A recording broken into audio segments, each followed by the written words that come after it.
Welcome to the Backyard Bounty Podcast from heritageacresmarket.com, where we talk about all things backyard poultry, beekeeping, gardening, sustainable living, and more. And now, here's your host, Nicole. Good morning, everybody, and thank you for joining us for another episode of Backyard Bounty. I'm your host, Nicole, and today we are talking to Kevin with Epic Gardening to learn more about small space gardening and how we can incorporate that into our overall dreams and goals. Kevin, thank you so much for joining me today. Yeah, no problem. Thanks so much for having me.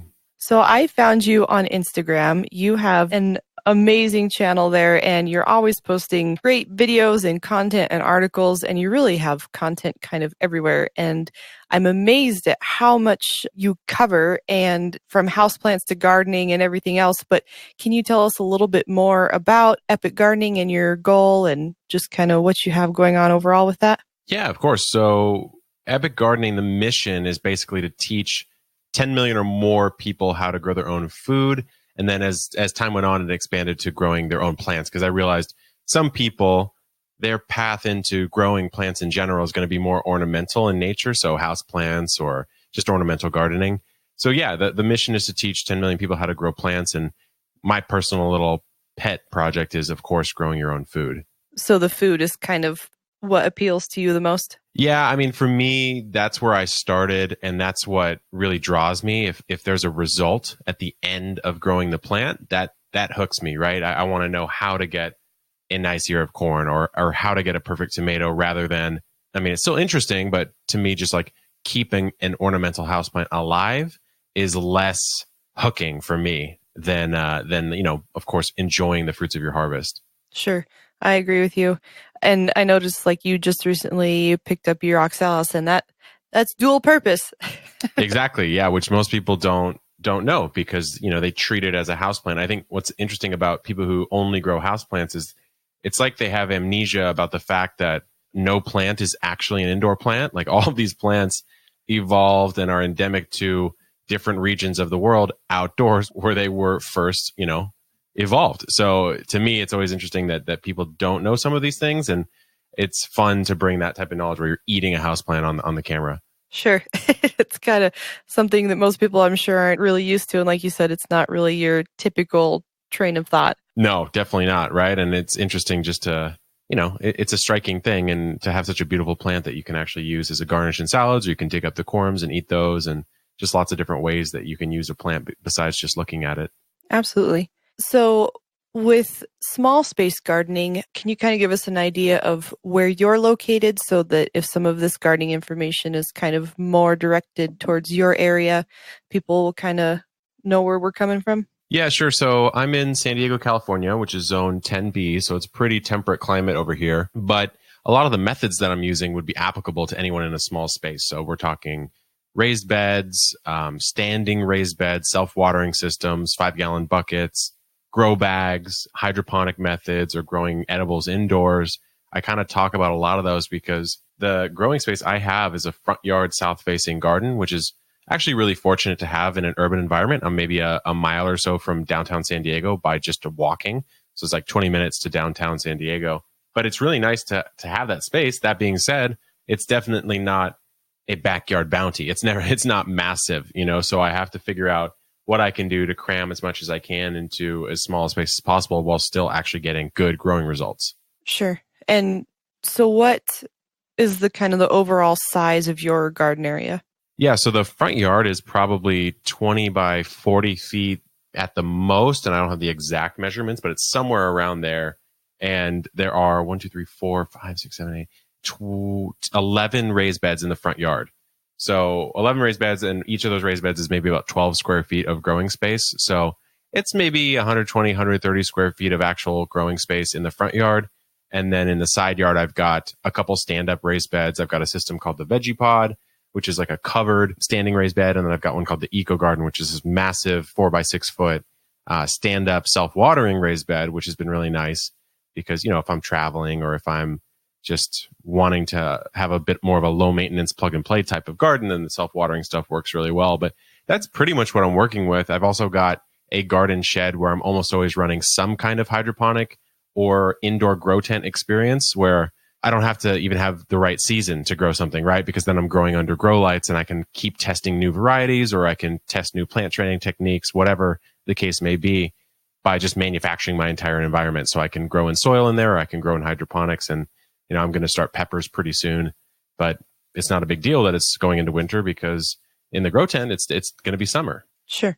So just because somebody doesn't have a huge plot of land, like we have 2 acres, so we can do a lot with, you can still definitely utilize a small space and be able to be relatively sustainable with that. Yeah, I mean, that's the goal. And I think for me, the realization that most people are in my situation rather than in a 2 acre or 1 acre plus situation makes me go as deep as I can into the creativity of gardening in this type of environment, because especially in my age range, early 30s, late 20s, almost no one's sitting on an acre. So we're all trying to figure out, how do I grow something? And I think that's why you see that turn towards houseplants for the young apartment dwellers, is because in their mind, that's the only thing that they can grow, which I'd like to at least suggest some edible alternatives to kind of get your mind going on the possibilities of growing some of your own food. Sure. So what are some of your suggestions? Yeah, if you're talking an apartment or a condo or something like that, then you're really limited to your best windowsills, right? So if you have a south-facing windowsill, that's like your golden option. Or of course, if you have some sort of balcony or patio or back deck or whatever the case may be, then your options can get a lot better. I mean, you can throw grow bags or a standing raised bed, or even a raised bed if you have like a back patio. As long as the light's good, there's a lot that you can do in that space. And I think a lot of people look at it and just say, oh, I can't do anything, and I might as well just, have a couple houseplants or just not even do it altogether. But, patio herbs, fantastic choice. Any kind of leafy green is going to be good for a lot of apartment dwellers, because you're dealing with weird shade issues. And even if you're south facing, maybe there's a big skyscraper next to you and you can't grow.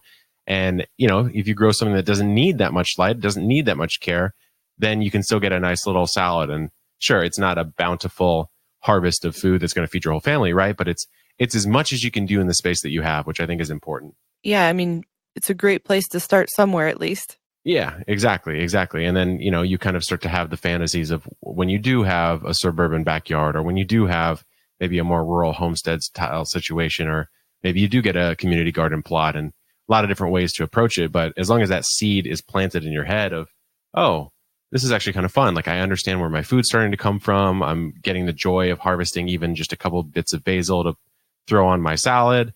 Then it just really starts to go. And I find that it hooks people, I know I always have some herbs in my windowsill in the winter, just because there's nothing like making spaghetti sauce with the fresh rosemary and the fresh basil that you pull right from your own kitchen windowsill. It's great. Yeah. I mean, and even in winter, like you're saying, even if you are a big time gardener, of course, you still can't do a whole lot in winter in many areas of the world, but you can extend your harvest as much as possible. And like you're saying, you can pull some fresh basil, and then you get a little hint of what summer used to be like for you, and it kind of warms your heart. Yeah, absolutely. Especially here where we have snow and cold winters, unlike you. Yeah, exactly. I mean, is there anything that you're doing to extend your season, or do you kind of wind it down for the winter every year? We mostly wind it down. We do have some LED grow lights. One of the great things about Colorado is after they legalized marijuana, there was all these grow stores that popped up, but that made it so much more accessible and affordable for things like grow lights and stuff to be able to start growing inside. So that was something that we hadn't done until really recently. So a lot of just small kind of planter, mostly herbs and things that I'll put under my LED lights for the winter, like I said, the basil and the rosemary and things like that.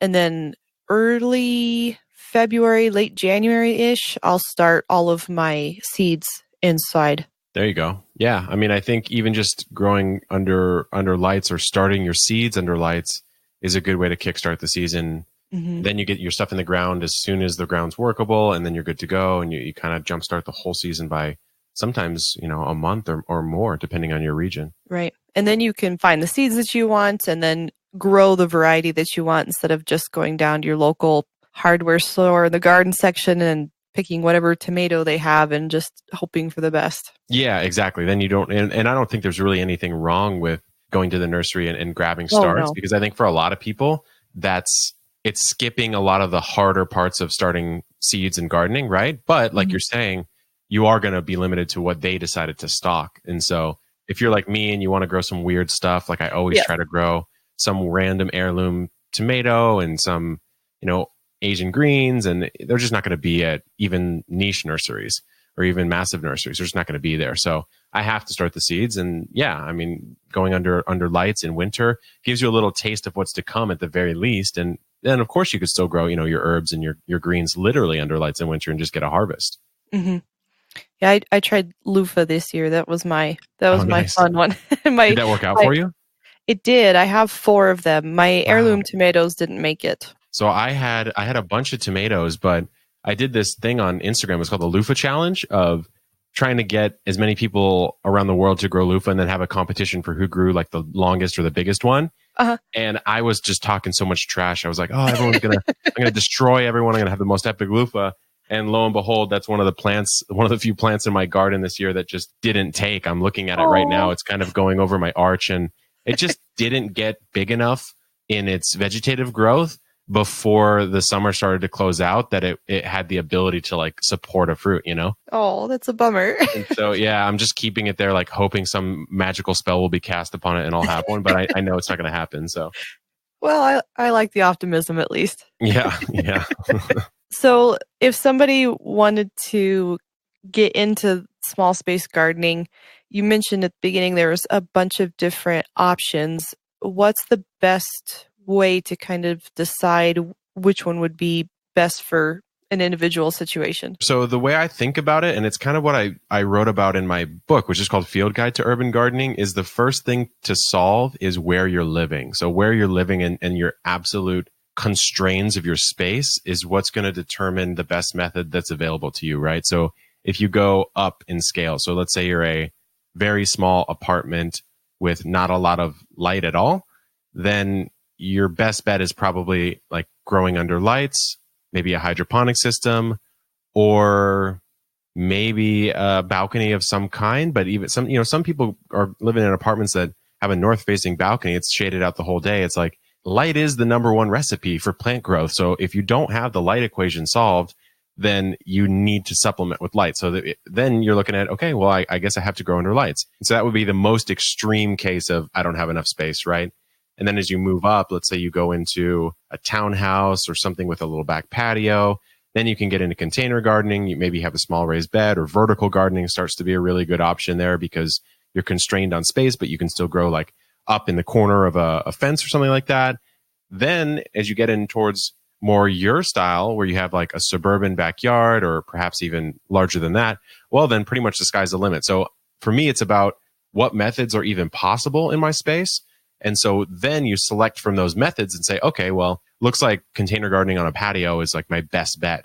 So with that being said, what do I then decide to grow? And that kind of becomes the next question. And is there any tips that you have for helping people decide what to grow? Yeah, I think for me, it's kind of a do as I say, not as I do, because I know when I first started, I didn't follow the advice I'm about to give. So I will say, if you're listening and you feel ambitious, just go for it and see what happens. Like I decided to grow cucumbers in a DIY hydroponic system under lights as the first thing I ever gardened, which was, let's just say, a little aggressive, a little extreme, but I learned something. They didn't turn out that well. I got them to, of course, flower and fruit, but they didn't taste that good because, the nutrients weren't balanced and all this stuff. But I got hooked because I almost made it. I almost had success, right? And so I was like, ooh, what else can I do?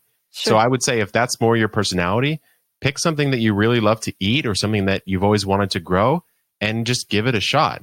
That being said, if you want kind of a guaranteed progression, what I like to recommend is pick your favorite herb or leafy green and go with that first, because herbs and leafy greens are really hard to mess up because you're not growing them through their full life cycle. A cucumber, you're going to plant the seed, you're going to let it sprawl out, you're going to let the flowers form, you might have to hand pollinate, and then they'll set fruit, and then you have to pick it and harvest it, right? And that's a very long lifespan. You're bringing that plant all the way through its life cycle, whereas lettuce or a basil, you're taking the leaves off as they grow, and you're not even allowing them to go to flower or go to seed, which most people don't even think of those plants as something that would, because you're never eating that part of the plant. And so it's a lot easier to grow way less requirements as far as light goes. And it's just overall a smoother experience. And then, like you're saying, you pull that basil out and you make it a spaghetti sauce or a pesto or whatever the case may be.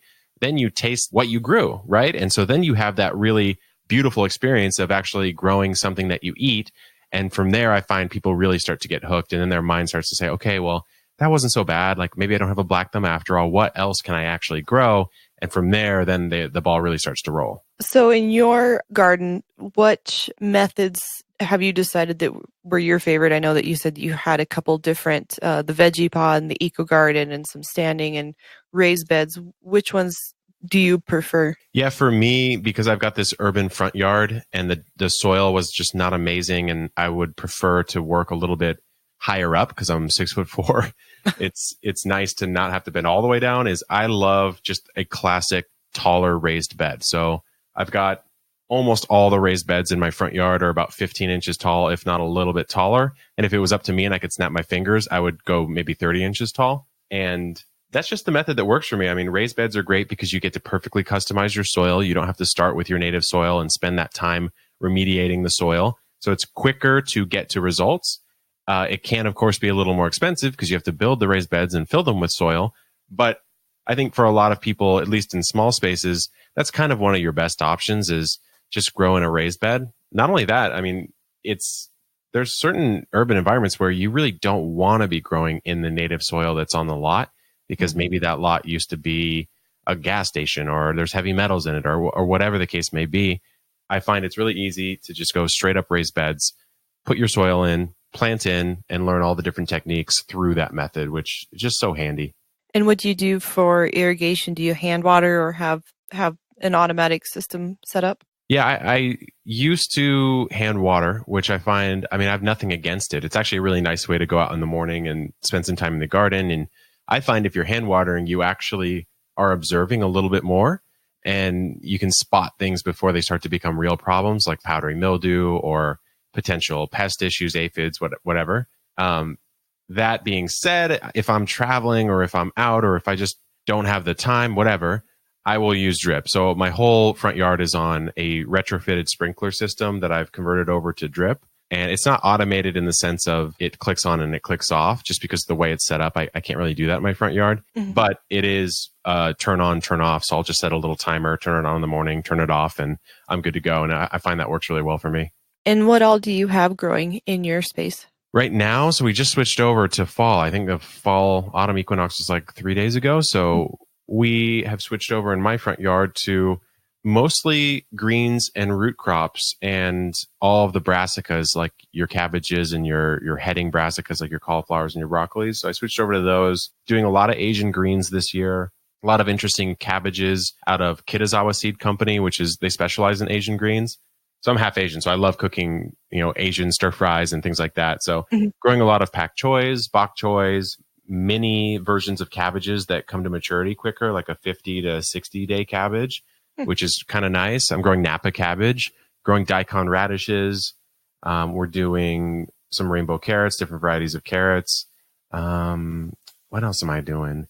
I've got some fall flowers, I think, that are going in. Actually, you know what? I just repropagated zinnias, and I'm seeing if I'll get anything out before the days get too short.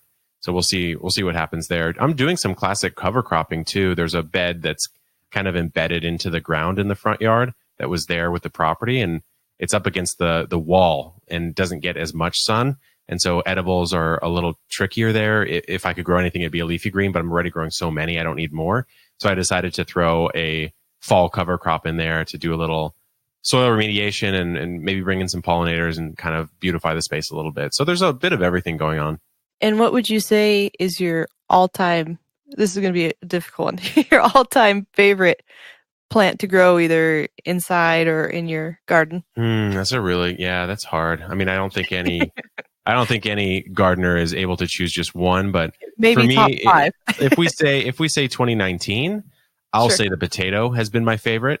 The potato to me is a super undervalued vegetable to grow. It's super high in calories. It's very fun to grow. There's tons and tons of different beautiful varieties. There's tons of methods you can experiment with. And so potatoes for me just kind of took the cake. I grew 3 different varieties this year in 5 different methods and was just saying, hey, which varieties work, which methods work. And I kind of, at least in my mind, kind of disproved some of the conventional wisdom of growing potatoes that I think a lot of people hold sacred. So, for me, I tried out hilling them. I tried out not hilling them. I tried out 5-gallon buckets, grow bags, raised beds, and in the ground. And the thing that did the best was a set it and forget it, no hill, no fertilizer, barely watered in the ground potato. Really? I mean, that just drastically outperformed, And so even compared to the same method, but hilling it.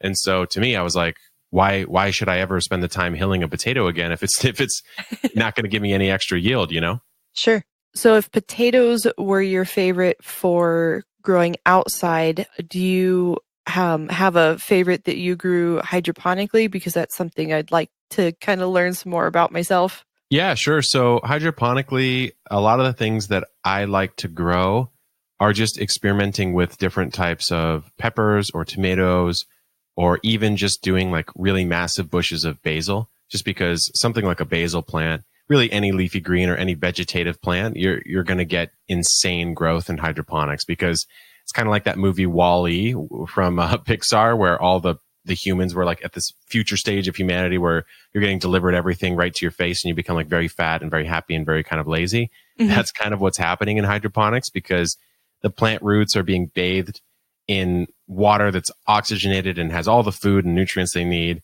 They're getting blasted with light longer than the normal length of the day, right? So usually you're running a light for 16 or even 18 hours a day, which at that level of light, that's just never going to happen naturally, right?